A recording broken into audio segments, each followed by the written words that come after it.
আপনারা জানেন যে আমির কেউ তো রাষ্ট্রের আমির, আমিরুল মুমিনিন, মুমিনদের আমির, আর একজন আছেন আমিরুল মুমিনিন ফিল হাদিস, উনি ইমামে বুখারী রাহমাতুল্লাহ। বুখারী রাহমাতুল্লাহ আলাইহি আমিরুল মুমিনিন ফিল হাদিস। সঙ্গত কারণে আমাদের আল্লামা খালেদ সাইফুল্লাহ আইয়ুবী সাহেব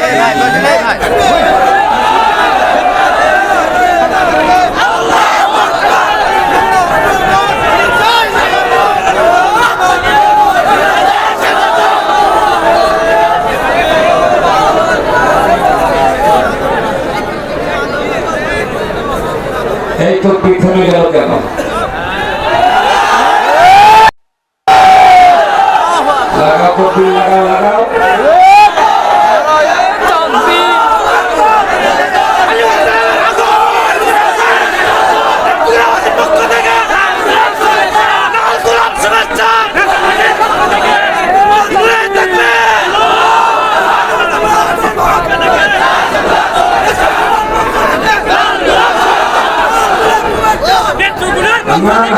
এত সহজ আপনি বসেছেন, এই তো পিঠের মেয়ে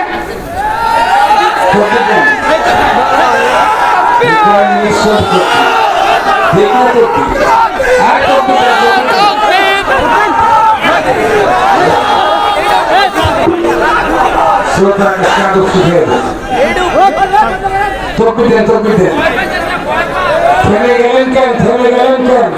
18 মিনিটের প্রতিক্রিয়া, 18 মিনিটের ব্রিক। বাংলাদেশে যত বাড়তেছে ব্যাপক তত বাড়তেছে। আলোচনা শুরু হয়েছে কোরআন শরীফে, ভূমিকা বলা হচ্ছে আপনাদের মধ্যে, আপনাদের একটু এসকো, ওই রকমের এসকো দিয়ে আমাদেরকে ওই জিন্দাল খানা পর্যন্ত পৌঁছার শিখেছেন, আর কিছু শিখেছেন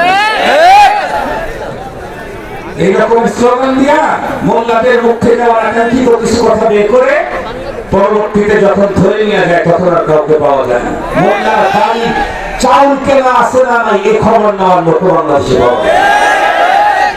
শোনেন, আজকে কোনো ওয়াজ করবো না, আজকে হলো আমি আপনাদের কিছু আদব শিখাবো।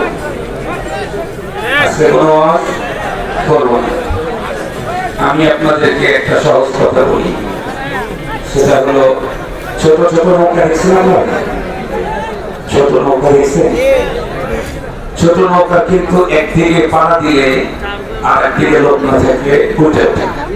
দেখছেন, বড় নৌকায় যদি বস্তা বস্তা ফেলে দেয় নৌকা কিছুই হয়। আমি গেলাম ছোট নৌকা, একদিকে পাড়া দিলে আমার অন্যদিকে উঠে ওঠে।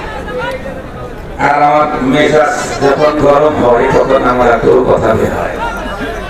এই জন্য আমি কোনো বয়ান আজকে করবো না। আলী হাসান উসামা সাহেব এবং খালেদ সাইফুল্লাহ এই বিষয়ে আজকে বক্তব্য করবেন। আসসালামু আলাইকুম ওয়া রাহমাতুল্লাহি ওয়া বারাকাতুহু। মাফ করে দেন, ভুল হইছে, ভুল হইছে, ভুল হইছে, মাফ করে দে, ভুল হইছে, ভুল হইছে, মাফ করে দে, সমস্ত মাফ করে দেন।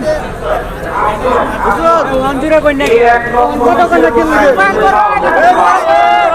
ভুল হইছে করে দেন। আরে কোন কই নাই গে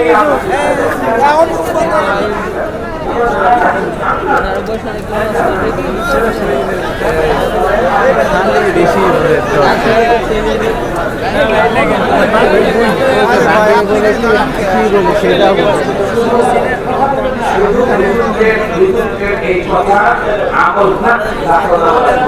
মারার জন্য আমি এখন আপনাদেরকে বলবো, এটা হলো উসি আউয়ালান নাফস। প্রথমে আমি আমাকে বলবো, আমি সিলেটে যখন গেছি, আমরা কিন্তু সিরাজগঞ্জের মানুষ, উত্তরবঙ্গ, টাকা পয়সা অর্থ সম্পত্তি সব দিক থেকে অনেক পিছিয়ে। আমাদের উত্তরবঙ্গ অর্থ সম্পদের দিক থেকে অনেক গরিব, টাকা পয়সার দিক থেকে অনেক গরিব, এই কারণের দিক থেকে অনেক গরিব। আমরা যতটুকু জানি আমাদের উত্তরবঙ্গে চট্টগ্রামের মানুষ, নোয়াখালীর মানুষ, কুমিল্লার মানুষ, এরা যায় আমাদেরকে দিন শিখেছে। এজন্য তাদের প্রতি আমাদের অনেক ভক্তি শ্রদ্ধা, আমরা দূর থেকে তাদেরকে অনেক বড় মনে করি। দিনই নাইলে তাদেরকে মুক্তাদা মনে করত। তো সিলেটে যখন বয়ানে যাওয়া শুরু হলো, সেখানে গিয়ে কি দেখি যে আমার মতো একজন বাচ্চা ছেলে ওয়াজ করতেছে, অথবা ওয়াজ করতে আমি আসতেছি, আর আমার বাবারে যিনি পড়াইছেন, কথা বলতেছি, আমার উস্তাদকে যিনি পড়াইছেন, এবং আমি হয়তো হায়াতের শেষ পর্যন্ত মোতালা করে যিনি বয়ান করতেছেন তার ইলমের অর্ধেক আমি অর্জন করতে পারবো না। কোন বয়ান করতেছে? 5 মাদ্রাসা শেখ হলেন, বাস নারায়ে তাকবীর। হুজুর বিব্রতকর অবস্থা, হুজুর কি অস্ত্র দেখো।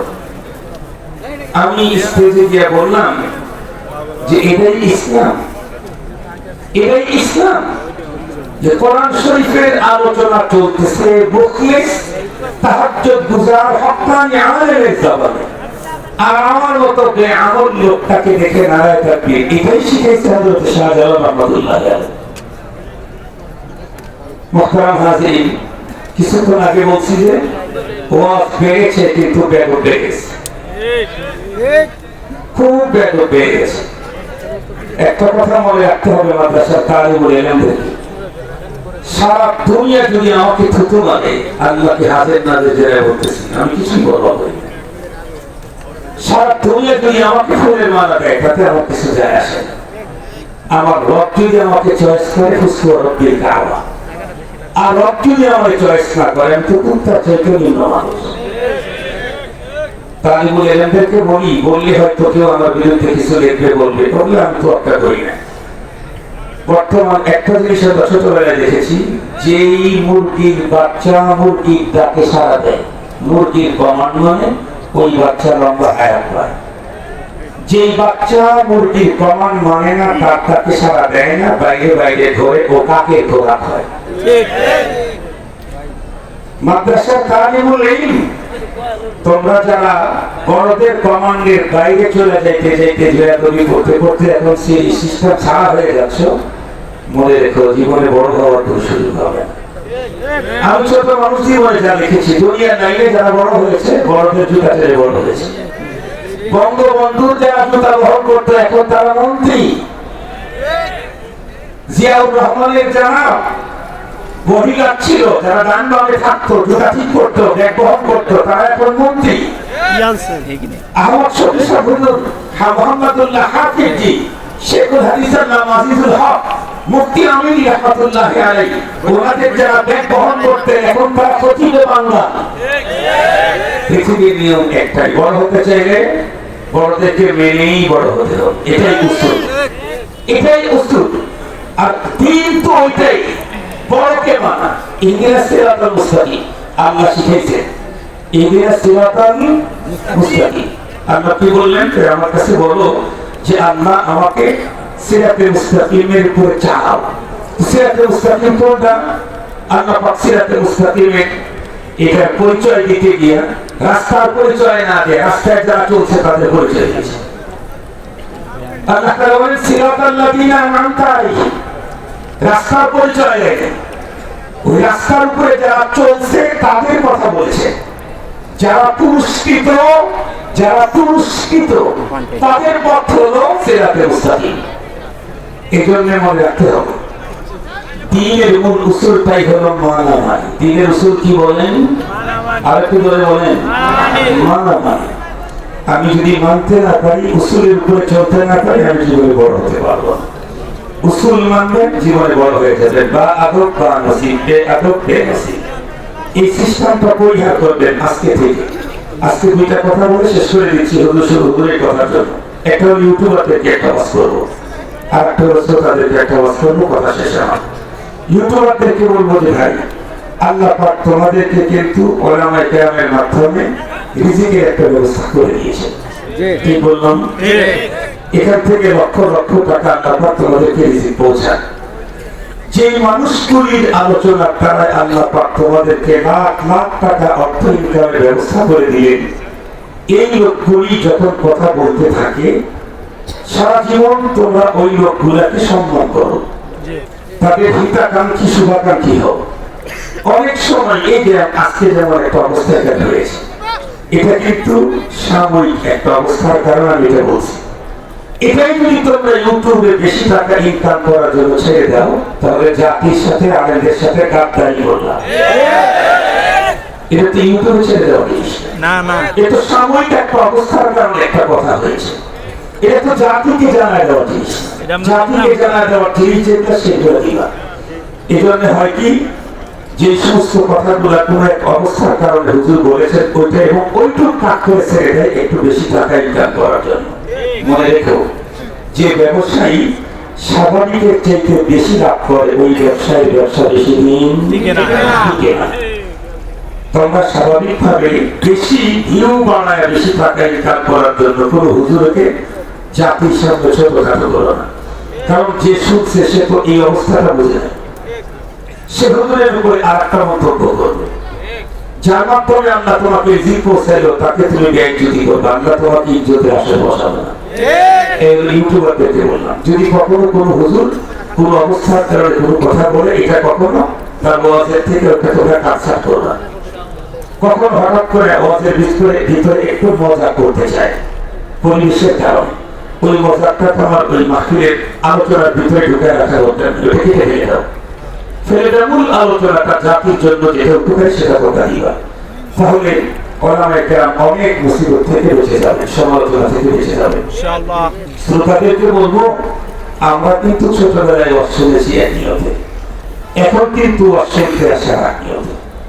আমরা ছোটবেলায় ওয়াজ শুনতে গিয়েছি, বসেছি, মুরব্বীদেরকেও দেখেছি, চাতক পাখির মতো চেয়ে থাকতো হুজুর কি বলেন, কেন হুজুরের কথাগুলি দিয়ে আমি আমার জীবনে ফিট করে আমি আমার জীবনকে আগায় দেব। এখন অধিকাংশ শ্রোতা আসে হলো দুইটা জিনিস দেখার জন্য, এবং এখন এই দুইটা জিনিসের মাধ্যমে ভাইরাল হচ্ছে। আমি কয়েকদিন আগে বলছি, ভাইরাল এটা এখন ভয়ঙ্কর ভাইরাস। ভাইরাল এখন ভয়ঙ্কর ভাইরাস। একটা হলো রাষ্ট্রবিরোধী জামাই বক্তব্য দিতে পারলে এখান থেকে আমি কিছু নিলাম না নিলাম, আমাদের হুজুর যে ভাড়া দিয়েছে এটার সাথে ভাড়ার সাথে দিনের কি সম্পর্ক হইল, তোমার ইসলাম কি সম্পর্ক হইল? আমি তো আসছি আমার নিজের ইসলাম আগে, ভাড়া দিয়ে গেল। ওলামায়ে কেরামের জবান থেকে কিছু শব্দ শোনার পরে মনে হয় নিজের আঙ্গুল নিজে চিবায় খায়। কালকে তিনজন আলেমের সাথে চট্টগ্রামে একমত মাহফিলে কথাগুলোই বলেছে। সেটা হলো কি, ওলামায়ে কেরাম মুফতি মুহাদ্দিস পর্যন্ত বলে আজকে হুজুরের ওয়াজ মজলো না, জমলো না। ওয়াজ মজার জিনিস না, ওয়াজ জমার জিনিস। আবার কি বলে, হুজুরের মার্কেট খুব ভালো। হুজুর কি মার্কেটে ওঠার জিনিস? একই শব্দ, এগুলি কি শব্দ? এখনকার যুবকেরা মুরব্বীদের শব্দ বাদ দিয়া আধুনিক আর আধুনিকদের শব্দ নিজেদের ভিতরে ফিটিং করতে এখন ব্যস্ত হয়ে গেছে। আমাদের সারা জীবন মুরব্বীদের কাছ থেকে শুনলাম গজল, তারানা, নাত, হাম, তারপরে নাশিদ, এগুলি শুনলাম। এখন আমাদের যুবকেরা ওগুলি বলে না, এখন বলে কি সঙ্গীত, অবক্তব্য, নতুন শব্দ দিয়ে সবকিছুই সুন্দর হয় না। অনেক কিছু পুরাতন ভালো, সব নতুন ভালো না, অনেক কিছু পুরাতন ভালো। বিলখুসুস দ্বীনের ব্যাপারে যত পুরাতন তত দাম বেশি, দ্বীনের ব্যাপারে যত পুরাতন তত দাম বেশি। আমার তাফসীরের চাইতে আমার উস্তাদ শেখুল হাদিস আল্লামা আজিজুল হক সাহেবের তাফসীরের গুরুত্ব বেশি। আজিজুল হক সাহেবের তাফসীরের চাইতে শিবলি আহমদ ওসমানী সাহেবের তাফসীরের গুরুত্ব আরো বেশি। ওনার তাফসীরের চাইতে ওনার উস্তাদের তাফসীরের গুরুত্ব আরো বেশি।